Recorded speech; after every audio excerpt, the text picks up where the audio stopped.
NeoCart differentiates from currently approved treatment options by taking the patient's own cells, placing them on a scaffold, and then in an incubator where preliminary tissue is formed.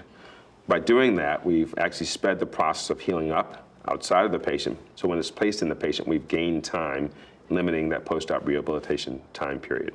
Comparing NeoCart directly to microfracture in my patient population has been very striking. NeoCart recovery was basically half the time of the typical microfracture patient in my experience. So for example, a microfracture patient will typically be allowed to run at 6 months. A NeoCart patient we were allowing to run at 3 months.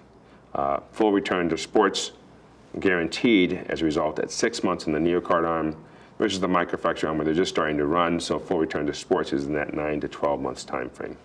Because the patient can start doing more aggressive activities at a younger period of time or earlier period of time, such as 3 to 6 months, versus microfracture where it's 6 to 12 months, patients at 1 year out from NeoCart are doing much more activities, and their actual scores, their outcomes measures we call them, have a much higher number than in the microfracture arm.